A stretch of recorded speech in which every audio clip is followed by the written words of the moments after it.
Hi, my name's Kathleen, and I'm sitting on my bedroom floor, and I need to talk about it. Literally, it. I need to talk about It, the book by Stephen King. I read it last week. It took me about 7 days, and it transformed me as a person. When I started reading it, I was different. I had a job. That's really the only thing that's changed in the last week, unfortunately, is that when I started reading it, I had a job, and now I've stopped reading it, finished it, and unfortunately, I no longer have a job. Unrelated. Those aren't correlated at all, but I think this book's gonna hold a special place in my heart because it's what I was reading while going through this kind of rough patch. Anyway, that is another thing I need to talk about at a different time with a different group. Anyway, I need to talk about it. There's only a few people in my life who have read it, and I think I'm annoying them with my messages, and I have so many thoughts that I need to get out. So I'm just going to talk. And if you watch this and you don't want to know what happens in it, maybe don't watch it and just send me a text and say, haha, I agree, so correct. And that's all you need to do, because I'm going to spoil it for you. So let's get started. First, it's long. It's 1,153 pages. It's the longest book I've ever read. And it consumed me, and I loved it. It was so good. I thought the way it was written was great. I thought the format of the book was great. I thought the sectioning was great. I thought the different timelines were fantastic. The time jumps and the sequencing, I really loved it. I think it's going to go down as one of my favorite books of all time. With that said, I don't think I'm fully smart enough to get all the things that happened, and that's okay. I loved it from a surface level, and I think that's what books are for, to love at all different levels with all different capacities. So for starters, I think, while I love the book, I think this is going to be me actually talking about all the things I didn't like, but just know I really loved it. And I think the fact that I can pinpoint the very few things I did not like means how much I liked it overall. And that makes sense to me, at least. For starters, I wasn't scared. And that's okay. I didn't need to be scared, and maybe I'm weird for not being scared. There were definitely parts of the book that were spooky, had a little edge of horror, and my scale for what is scary is off. My mom owns a funeral home. I grew up in funeral homes. What I find scary is different than most people. I have a high scare tolerance. But overall, I just wasn't scared. I think it's because I have no emotional attachment to clowns, or no emotional response to clowns. For those of you who have not read it, you may know just from afar that it is typically Pennywise, the dancing clown. That's sort of what you see. That's a lot of the imagery you see when people talk about it is a clown. But that's not really what it is. It is this cosmic entity, this cosmic force of evil that has existed before man existed, before the town of Derry in Maine existed. And it frequently embodies the shape of a clown named Pennywise the Dancing Clown, also known as Bob Gray, just to attract children, because it feels like there's nothing I get. It says that children just naturally like and trust clowns, and that's a way to manipulate them. So I think clowns are supposed to represent the most approachable thing on earth, and an evil demonic clown is supposed to represent the scariest thing on earth. And I just didn't feel that. I didn't see that. Like I said, I don't have an attachment to clowns. I don't like clowns. If I saw a clown in the gutter, even at the age of 5, I'd be like, this is fucked up. I'd say that. I'd say this is fucked up. So that's, for starters, I just was a little like, why is he always a clown? Why is he always showing up as a clown? Every now and then he will manifest as something else. He manifests as a leper for someone, he's a bird for someone else. He manifests as your own personal biggest fear, but then he seems to always, in the moment, once you become scared, he will transform himself into Pennywise the dancing clown. And I was like, give it up, give it a rest, cool it with the Pennywise. So that was strike number 1 for me. Once again, still loved it. The next thing was, well, you know what? I'm gonna jump to the end and say we need to address something that was not in the movie. At least I've only seen the first movie. I can't speak for the second movie. I don't think it's in the second movie. And that is the wild child sex scene that happens towards the end.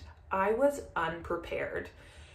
You know what? That's the part of the book that rattled me the most, was this weird sewer sex these preteens were having. And I'm not gonna, I've since done a lot of research because that was one of the things that I just didn't understand. And I was like, you know what? Maybe I'm just not on the level of whatever that I need to be to get this. So I did research. And by that, I mean, I read a lot of things on Reddit, and people had good theories. People had, you know, they had their own thoughts. People who were really into like Stephen King lore and the canon of Stephen King, they had their thoughts. People had quotes from Stephen King. I don't care. I didn't like any of it. People were saying, there were sort of 2 trains of thoughts.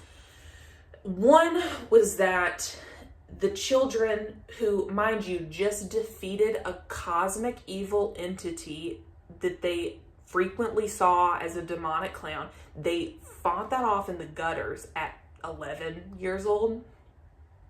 And people are saying that the child sex scene that happened after that was something they needed to do to lose their innocence as a group.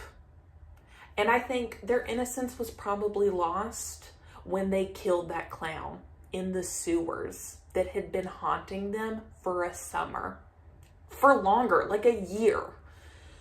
So I don't like that. I don't like that. I don't believe that. Their innocence was long gone. Why did they have to do that? If anything, they could have all had their first kiss together. That would have been sweet and not freaky.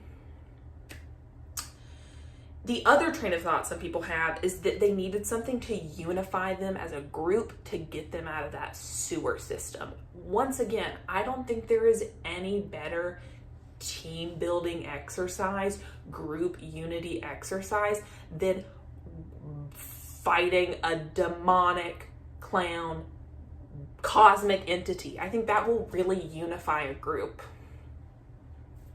And so I don't like either of those thoughts. I don't like what Stephen King has to say about it. I think that was weird, and we just need to pretend it didn't happen, and it didn't add anything to the story, because then they have their weird freaky sex, and then they're immediately like, okay, let's leave the tunnels now. I don't get it. It didn't add anything. It just made me weirded out. The other thing that I think we need to talk about, that I think a lot of people are kind of freaked out by in the book. Personally, I was a little less freaked out by it. Probably equally as freaked out, was Patrick Hofstadter's scene where he murders his baby brother in cold blood and has no emotional response. That, I think, was the only part of the book that really like rattled me to my core, where I was just had a visceral reaction. I was uncomfortable with it. Yeah, that was something. But you know what? I think that had more of a place in the book than, once again, the freaky sex scene. Just my thoughts. But yeah, I think overall it's a great book. Once again, towards the end, a lot of the things I had hang-ups with were towards the ending. I think I was just maybe a little burnt out. Once again, had lost my job. Kind of bummed me out. The book was really long. I was getting like a little like, okay, let's move this along. I don't need to know all of this. In the end, I'm happy I did know it all. But anyway, the thing towards the end that was a little like, was the fact that everything was cosmic. Part of that was cool, was thinking that like it was beyond Derry. It was this overarching force of evil that has plagued existence long before Derry and will long after Derry.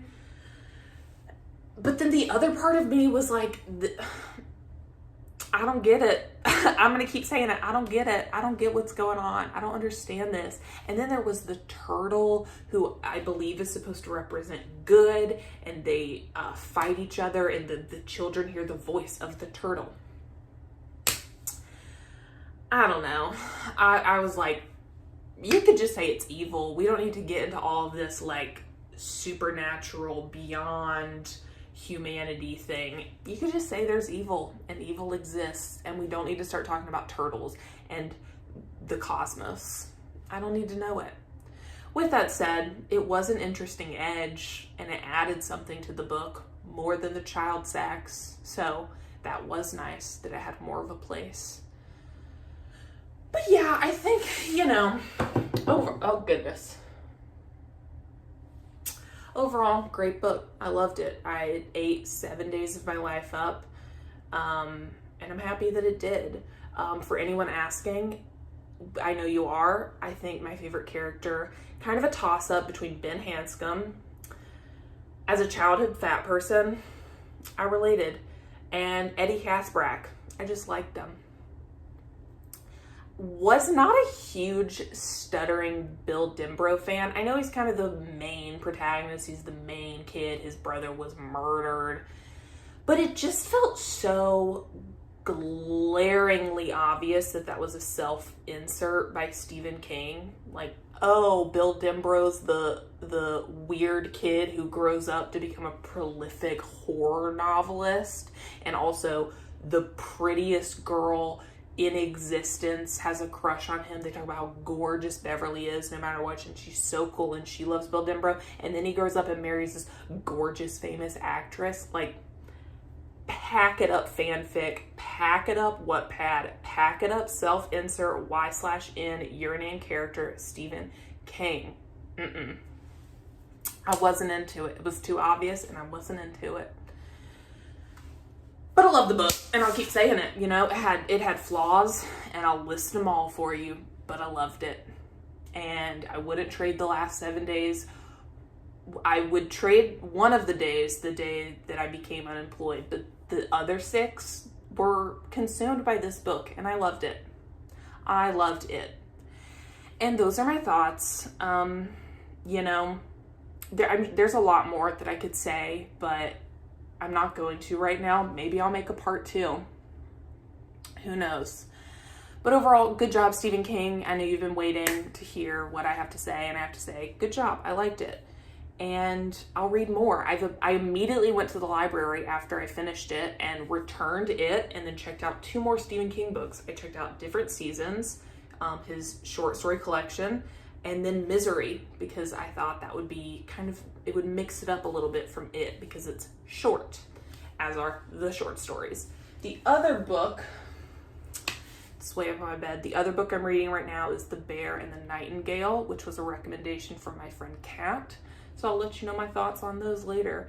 And thanks, everyone. I hope you enjoyed my thoughts, and I will talk to you all later.